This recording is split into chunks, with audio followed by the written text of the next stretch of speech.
Olá, pessoal, bem-vindos a mais um programa da nossa série Mundo em Debate, mais uma vez aqui pelo Singular Ângulo Vestibulares. Eu sou o professor Marcelo Corrêa e escolhi trazer para o papo dessa semana aqui um breve comentário sobre a reunião dos BRICS, que aconteceu agora há pouco na África do Sul. Então, temos aqui, 15ª reunião dos BRICS, agora, um pouquinho antes de falar deste evento, vamos um rápido resgate histórico, eu acho que faz todo sentido.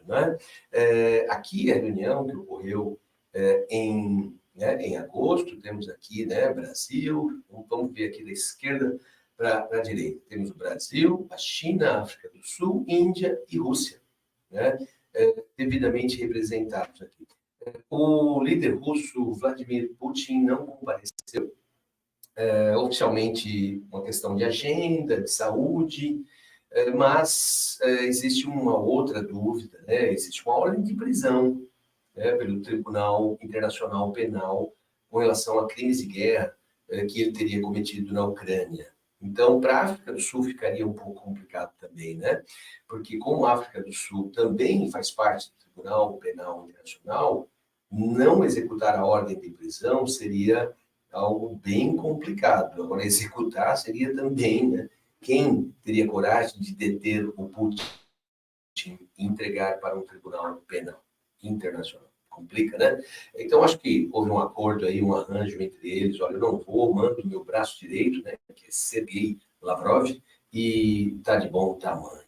É assim, infelizmente essas coisas acontecem. Mas vamos lá para o nosso rápido resgate histórico. A reunião foi a reunião dos BRICS. Agora, dê uma olhada aqui, esse economista foi economista-chefe do banco britânico Goldman Sachs por um tempo, Jim O'Neill. Ele é até conhecido como Mr. BRIC. Reparem, BRIC. Por quê? Tem até aí na capa, aí, embaixo do nome dele, Ele é uma espécie aí de como se diria, de popstar, do mundo da economia. Ele era conhecido por chefiar, obviamente, o banco Goldman Sachs, que é um banco que tem aí a gestão de grandes fortunas. Agora, depois que ele criou o acrônimo, BRIC, aí ele virou o popstar, ele virou essa figura conhecidíssima. Porque ele, em 2001, estava dizendo o quê? Brasil, Rússia, Índia e China. Olha na ilustração que temos aqui, as bandeirinhas. A China, olha o gráfico aqui, nessa ilustração, mas a China crescendo mais que qualquer um. Depois tem o Brasil, tem a Rússia e tem a Índia. Disse ele em 2001. As maiores oportunidades para a realização de grandes ganhos nesses quatro. Nesses quatro, vocês vão ganhar como nunca ganharam investindo a partir de agora. Ele estava falando de 2001, então ele estava dizendo, nesta década, essas quatro economias são as que mais vão crescer e que vão ficar entre as 10 maiores economias do mundo.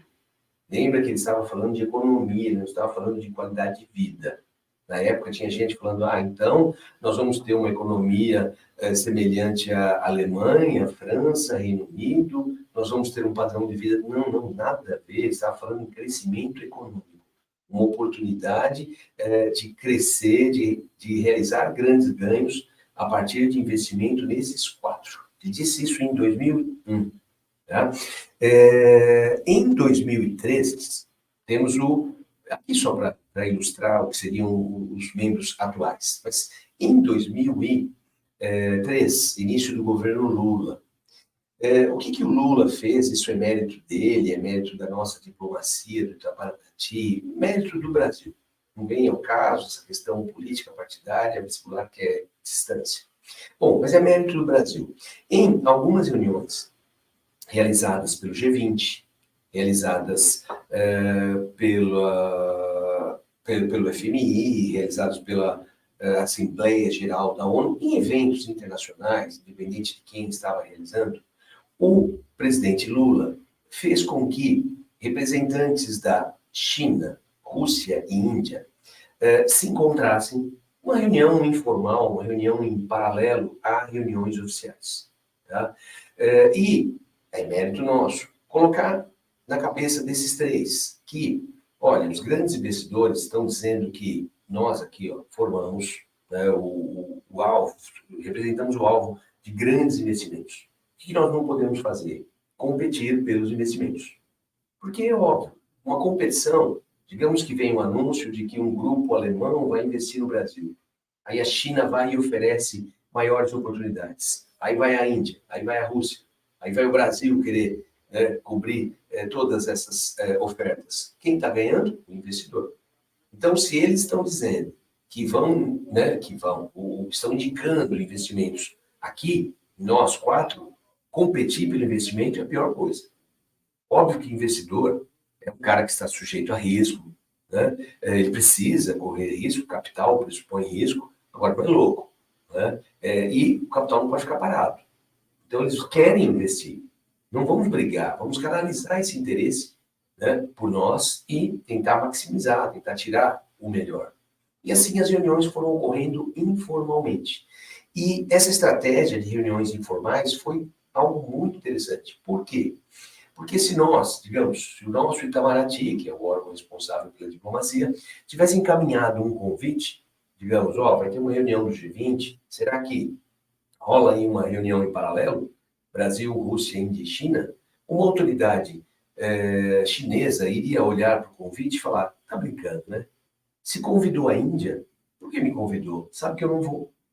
Né? A China e a Índia, eles pensariam da mesma maneira. Vamos lembrar que esses dois romperam relações diplomáticas nos anos 50.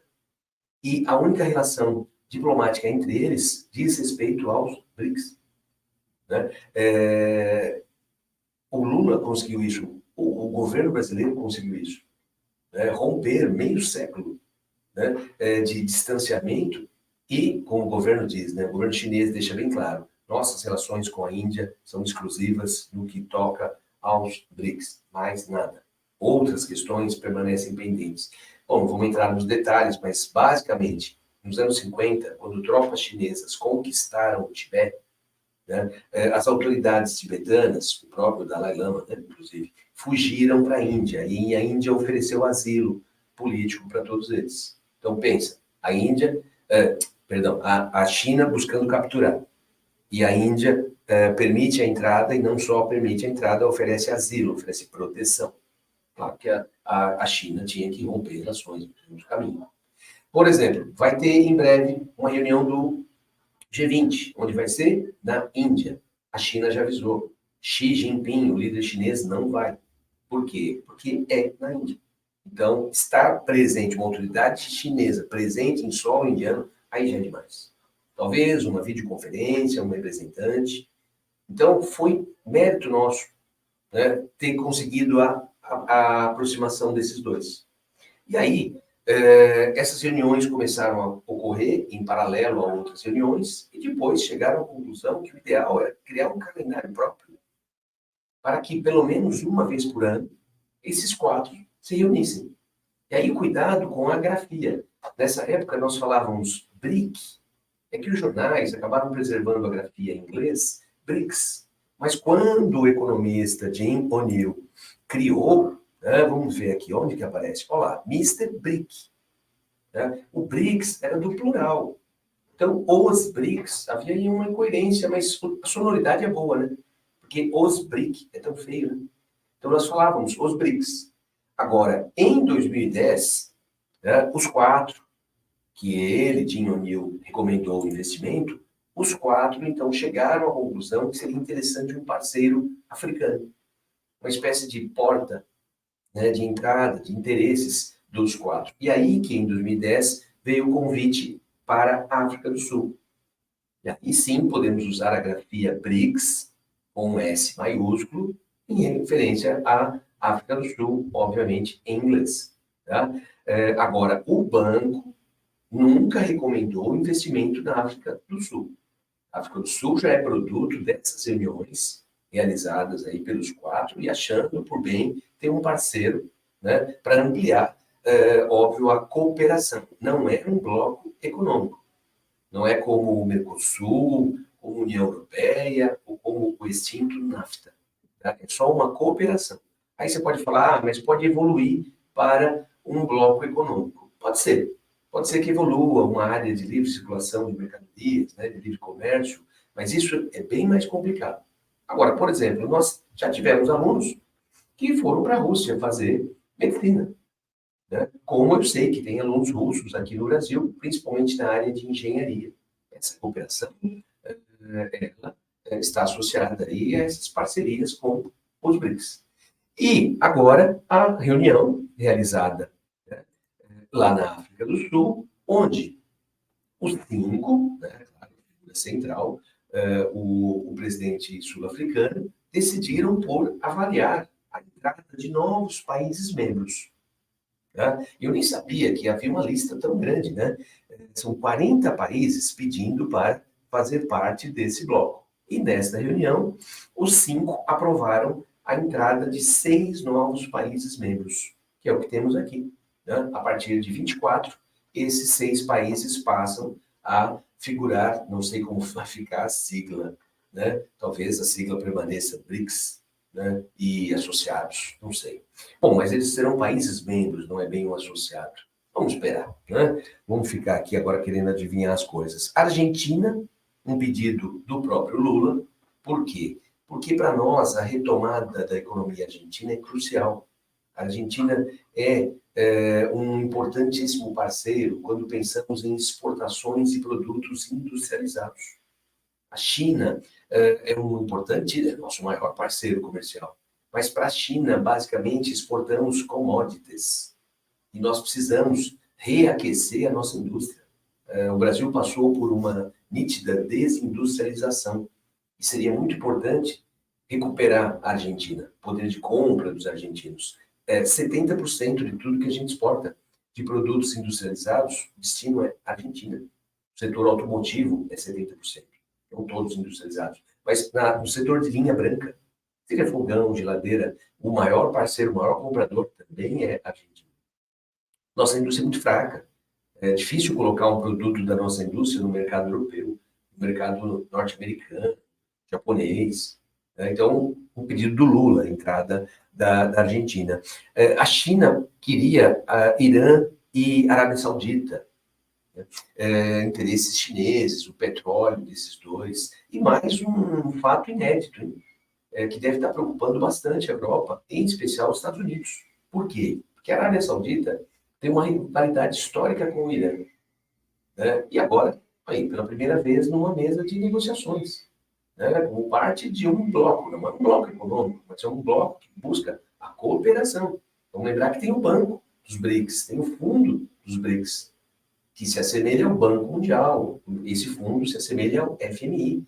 Então, tanto o banco quanto o fundo dos BRICS vai ficar muito fortalecido com a colaboração financeira da Arábia Saudita. E a Arábia Saudita sempre foi um aliado histórico dos Estados Unidos, sobretudo. É uma ditadura ferrenha, como é também o Irã. Ruim para nós, né? Por quê? Porque estamos nos aproximando de conhecidas ditaduras. Não é muito legal, mas muitas oportunidades pintam aí também, né? Vamos ver. E a Etiópia? Né? A Etiópia, Emirados Árabes Unidos e Etiópia. Fica uma dúvida, assim, qual o interesse pela Etiópia? Agora, vamos lembrar que a China tem fábricas na Etiópia. A China tem fazendas no país vizinho, que é o Sudão, e fábricas onde eles transformam o algodão em fios, em tecido, e já fabricam roupas. Talvez, hein? Não tem nenhuma informação ainda, mas talvez interesses chineses sobre a África que aumenta bastante. Tá? Então, vale aí ver, né, a entrada desses e como fica a posição do Brasil, né? Porque estamos nos aproximando muito da China, muito da Rússia. Isso pode criar uma certa tensão com a União Europeia, com os Estados Unidos.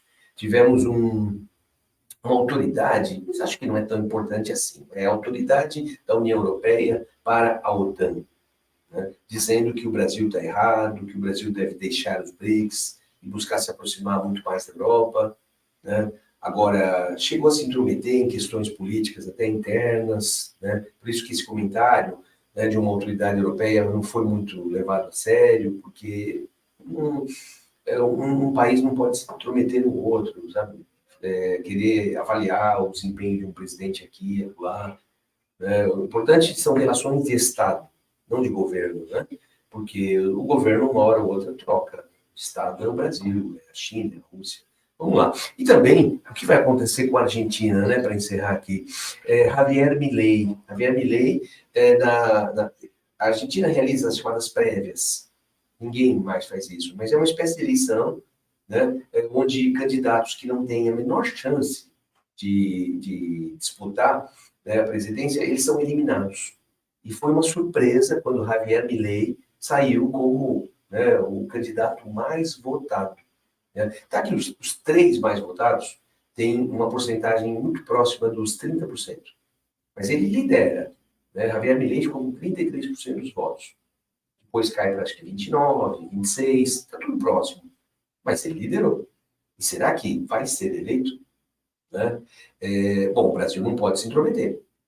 A eleição é deles, seja lá quem for, o Brasil está aqui e o convite para os BRICS a partir de 2024 está de pé. Ele já disse, nós não vamos entrar para os BRICS, porque nós vamos, eu vou ser eleito e nós vamos sair do Mercosul, nós vamos romper relações com o Brasil, vamos romper relações com a China. Ele fala que não quer relações com o Brasil porque não se relaciona com socialistas. Não quer relações com a China porque ele não se relaciona com comunistas. E que a Argentina sozinha, ela pode se reerguer, voltar a ser a Argentina do passado e com o dólar sendo a nova moeda da Argentina. Ele diz que vai acabar com o peso e vai destruir, né, o Banco Central. Ele fala em destruir fisicamente, inclusive. Olha, é uma figura para lá de polêmica. Agora, se chegar à presidência, e aí é a democracia. Esquece, a Argentina não entra para os BRICS, como ele disse. Vamos lá, espero que o melhor aconteça com a Argentina. Não vamos nos intrometer nas eleições dos outros, não é isso? Então, pensem bem e pensem principalmente na diferença. BRIC e BRICS, coisas distintas. Lembra que o banco nunca recomendou investir nesses quatro. E também não recomenda atualmente. O próprio Jim O'Neill já disse, BRIC como alvo de investimentos é coisa do passado. Tá? É isso. Então, enviem comentários, sugestões para novos temas. Logo, logo nos encontramos. Tchau, tchau.